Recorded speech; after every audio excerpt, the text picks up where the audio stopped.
बहन जी नमस्कार। नमस्कार जी। क्या नाम है जी आपका? रमा शर्मा।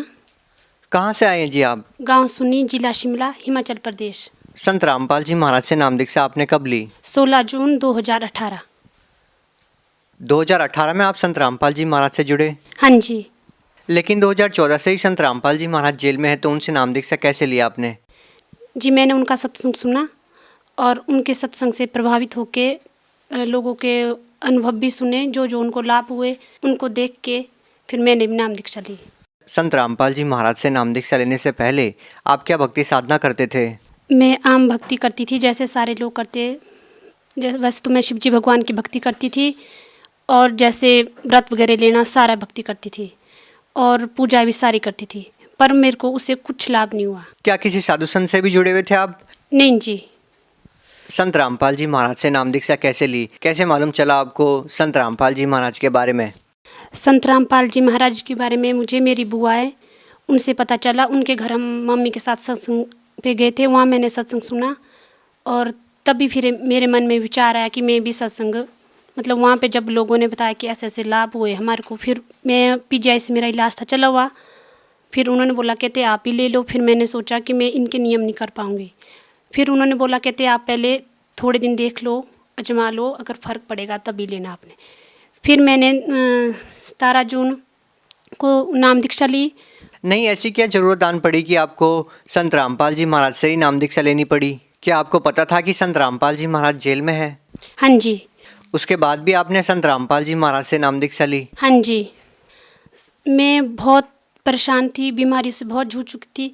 मेरे को 3 साल हो गए थे लगातार प्रॉब्लम से। मेरे को ब्रेस्ट की प्रॉब्लम है और तीसरी स्टेज पे चला गया था मेरा कैंसर। मैं बहुत परेशान थी और घर वाले भी कोई साथ नहीं दे रहे थे। कैंसर की प्रॉब्लम थी आपको? हाँ जी। कहाँ पे दिखाया था आपने कैंसर? सर मेरा इलाज आईजीएमसी था चला हुआ, ये कहाँ पे है? शिमला स्नोडन से। इसके अलावा? इसके अलावा मेरा एक ऑपरेट हुआ था 2 साल पहले। उसके बाद ऑपरेट के बाद भी मुझे कोई फ़र्क नहीं पड़ा। इसके बाद 9 जनवरी को मेरा ऑपरेट हुआ था। उसके बाद 15 दिन के बाद फिर मेरे को दोबारा से और गिल्टियाँ शुरू हो गई। पहले एक में थी, फिर दूसरे में भी चली गई। डॉक्टर्स का क्या कहना था? डॉक्टर का कहना था ये कि फ़र्क पड़ जाएगा, आपको ऑपरेट करना पड़ेगा। फिर उसके बाद उन्होंने ऑपरेट की डेट दी, मैंने मना कर दी कि मैंने नहीं करवाना ऑपरेट। फिर मैं दवाइयाँ खाती रही। उसके बाद फिर मेरी प्रॉब्लम ज़्यादा बढ़ गई। फिर उसके बाद मैं पीजीआई चली गई। पीजीआई जाते फिर मैंने 1 हफ्ते दवाई खाई, उससे भी मेरे को कोई लाभ नहीं हुआ। फिर उसी के बाद मैं उसी के बीच में सत्संग गई थी, वहीं मैंने सत्संग सुना और फिर 2 दिन मैंने जाप किए, संत रामपाल महाराज जी के जाप किए। जोत नहीं जलाई थी मैंने, क्योंकि मैं इनके नियम नहीं कर पाऊँ, मैंने ऐसा सोचा था। फिर उसके बाद नाम लेने के बाद फिर बुआ की कॉल आई, कहते भैया आप कैसे भक्ति कर रही हो? फिर मैंने बोला मैं क्या भक्ति तो मैं कर रही हूँ, पर मेरे नियम नहीं हो पाएंगे, मेरे को शायद मुश्किल ही लग रहा है कि मैं निभा पाऊँगी। फिर उन्होंने बोला मेरे को कि आप जो जड़ाओ, दंडवत करो, उससे लाभ होगा आपको। फिर मेरा 19 को ऑपरेट होना था पीजीआई में। फिर मैं गई थी पीजीआई। फिर उसी दिन ये बुआ वगैरह भी चंडीगढ़ गए थे, तो इन्होंने बोला कहते हम जा रहे हैं रोहतक। और मेरी डॉक्टर उस दिन अचानक छुट्टी पे चली गई, कहते अगर तैने भी आना तू भी चल मेरे साथ। फिर मैं उसी दिन इनके साथ रोहतक चली गई। फिर उस दिन मेरे को इतनी शक्ति आई कि मैं नंगे पाँव पूरे रोहतक में चली और बिल्कुल जहाँ मैं एक कदम नहीं चल पाती थी वहाँ मैंने पूरा रोहतक नंगे पाँव से चली। और उसके बाद जब मैं घर आई मैंने दवाइयाँ उसी टाइम से बंद कर दी थी और मैंने जोत भी जलाई, मर्यादा में भक्ति भी की। फिर मेरे को 25 दिन में पता चल गया और मेरी सारी प्रॉब्लमें दूर हो गई। जो ऑपरेट होना था उसके भी डेट आगे चली गई। और फिर जब मैं दोबारा गई पीजीआई, फिर वहाँ टेस्ट हुए तो सारे टेस्ट क्लियर हो गए। अब जो मेरी प्रॉब्लम थी तीसरे स्टेज पे थी, वो मेरा कैंसर ख़त्म हो गया। ऐसा कैसे हो सकता है? ये बिल्कुल ही अपने आप में असंभव बात है। लोगों का विश्वास करना इस बात पे बिल्कुल नामुमकिन है। दरअसल हमें भी इस बात पे विश्वास नहीं हो रहा कि बगैर किसी दवाई के आपका कैंसर ठीक हो गया, जबकि आप बता रहे थे कि तीसरे स्टेज पे थे आप। हाँ जी, मैं जो भी मेरे को सुन रहे हैं, मैं सुनने वालों को यही बताना चाहूँगी कि जो लाभ मेरे को हुआ आपको भी हो सकता है। भगवान संत रामपाल जी महाराज के सत्संग सुनो। बगैर किसी दवाई के, बगैर किसी ट्रीटमेंट के कैसे ठीक हो सकता है? किसी मंत्रों के जाप करने से कैंसर का ठीक होना तो कोई भी व्यक्ति इस बात पे विश्वास नहीं कर पाएगा। सर मैं यही कहना चाहूँगी सभी से कि आप संत रामपाल महाराज जी के सत्संग सुनो, उनकी शब्द वाणी सुनो, उसी से आपको पता चल जाएगा। और उनकी भक्ति मर्यादा में करो उसी। अगर कोई व्यक्ति ये वेरीफाई करना चाहे कि आपको कैंसर था तो कैसे पता कर सकते हैं, कैसे पता चल सकता है कि आपको वाकई कैंसर था? सर मेरे पास सारी डिटेल है, सारी रिपोर्टें मैं उनको दिखा सकती हूँ, उनको बता सकती हूँ। सर ये मेरी अल्ट्रासाउंड की रिपोर्ट है, जो मेरा पेट का अल्ट्रासाउंड हुआ था। मेरे पेट में बहुत बड़ी प्रॉब्लम थी और संत रामपाल जी महाराज की शरण में जाके मेरी ये प्रॉब्लम सॉल्व हुई है। उसके बाद मेरे जो ब्रेस्ट में प्रॉब्लम थी 3 साल से चली हुई, ये उसकी क्लियरेंस की रिपोर्ट है, ये उसका अल्ट्रासाउंड है। इसमें मेरे सारे टेस्ट है, जो भी मेरे टेस्ट हुए इसकी सारी रिपोर्ट है, ये सारे ठीक है और मेरा शरीर अब बिल्कुल ठीक है। मैं सभी सुनने वालों को यही संदेश देना चाहूँगी कि आप एक बार संत रामपाल जी का सत्संग सुनो और उनकी ज्ञान गंगा पुस्तक पढ़ो और जीने की राह पढ़ो, उससे आपको खुद ही अनुभव हो जाएगा।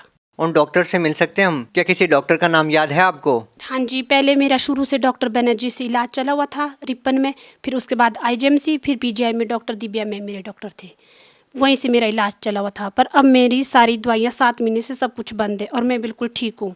मैम, डॉक्टर्स का क्या कहना था जब उन्होंने दोबारा टेस्ट किया तो? उनका ये रिएक्शन था कि ये तो चमत्कार हो गया, ऐसे कैसे हो सकता है। हालांकि मैंने उनको ये बोला कि मैंने दवाई कंटिन्यू खाई है सर, बाकी मैंने कुछ नहीं बोला। आपने डॉक्टरों को झूठ बोला कि आपने दवाइयाँ खाई है, लेकिन आपने कोई भी दवाइयाँ नहीं खाई थी। खाई थी मैंने 17 जून से ही दवाई खाना बंद कर दी थी, तब से मैं एक भी गोली नहीं खाई हूँ और अभी तक बिल्कुल ठीक हूँ। लाभ मेरे को बहुत हुए हैं सर से, संत रामपाल महाराज जी से। पेट में पेन थी वो भी ठीक हुई है, ऑपरेट हुआ था पेट का, वो भी सक्सेस रहा। उसके बाद मेरा जो दूसरा ऑपरेशन होना था ब्रेस्ट का, वो भी नहीं हुआ। लेकिन वो लोग तो बहुत हैरान हो जाएंगे जो लोग ये कहते हैं कि वो संत तो जेल में है, वो दूसरे लोगों को क्या लाभ देगा, जबकि आपका तो कैंसर ठीक हुआ है। आप क्या कहना चाहेंगे इसके बारे में? इस बारे में यही कहना चाहूँगी कि आप संत रामपाल जी महाराज जी का सत्संग सुनो, उनकी ज्ञान गंगा पुस्तक है, जीने की राह है, उन पुस्तक को पढ़ो, उसी से आपको ज्ञान हो जाएगा। और क्या आपको ये भी लगता है कि संत रामपाल जी महाराज जी की शरण में आप नहीं जाते और किसी दूसरे संत की शरण में जाते तो भी आप ठीक हो सकते थे? नहीं, मैं कभी ठीक नहीं हो सकती थी, क्योंकि मैंने बहुत पूजाएं की, बहुत जादू टोना बहुत था, उसका निवारण भी किया, बहुत कर्जा किया हुआ लोगों से, इसी के लिए ताकि मैं ठीक हो सकूं, पर मेरे को कहीं से लाभ नहीं मिला। संत रामपाल जी की शरण जाने से मेरा परिवार, मेरा शरीर सब कुछ ठीक है, मेरे बच्चे सब कुछ ठीक है। नहीं तो मेरे घर में रोज़ लड़ाइयाँ झगड़े और मैं रोज़ कभी कहाँ दर्द कभी कहाँ दर्द, उन सब से मेरे को छुटकारा मिला। मैं सभी सुनने वालों को यही संदेश देना चाहूँगी कि आप संत रामपाल जी की शरण में जाओ, उनके जो नीचे पट्टी आती है वहाँ पे नाम पढ़ो, फ़ोन नंबर लो, ज्ञान गंगा पुस्तक लो, जीने की राह लो, उसमें पढ़ो, उसी से आपको खुद पता चल जाएगा। देखिए, बहुत सारे ऐसे लोग हैं जो कैंसर से पीड़ित हैं और वो लाखों रुपए पानी की तरफ बहाते हैं, लेकिन फिर भी उनका इलाज नहीं हो पाता, ठीक नहीं हो पाते हैं वो। लेकिन आपको तो केवल मंत्र जाप करने से लाभ मिल गया। आप उन लोगों को क्या कहना चाहेंगे जो लोग अभी भी कैंसर से पीड़ित हैं? मैं उन लोगों को ये संदेश देना चाहूँगी कि आप सच्ची भक्ति करो, सत्संग सुनो, गुरुजी संत रामपाल जी महाराज के शब्द वाणी सुनो, उसी से आपको लाभ हो जाएगा। मैंने भी 2 दिन सच्चे मन से शब्द उच्चारण किया था, मंत्र जाप किया, उसी से मेरे को 25 दिन में लाभ मिला। तो लास्ट में हम आपसे पूछना चाहेंगे कि क्या अभी भी आपका संत रामपाल जी महाराज में उतना ही विश्वास है? हाँ जी, वैसा नहीं, उससे ज़्यादा विश्वास है। जब मेरा शरीर पूरी तरह ठीक हो गया, जब 7 महीने पहले मेरी इतनी स्थिति थी कि मैं 3 महीने लगातार बिस्तर में थी, यहाँ तक कि मैं जॉब भी नहीं जा पाती थी। जब से मैंने नाम दीक्षा ली, तब से मैंने जॉब भी ज्वाइन शुरू की दोबारा से, और अपने बच्चों के लिए हर एक तरह से खाना भी नहीं बनता था मेरे से, कुछ भी नहीं होता था। उसके बाद मैं हर एक काम करती हूँ और जॉब भी जाती हूँ। जी, धन्यवाद। धन्यवाद सत साहिब जी।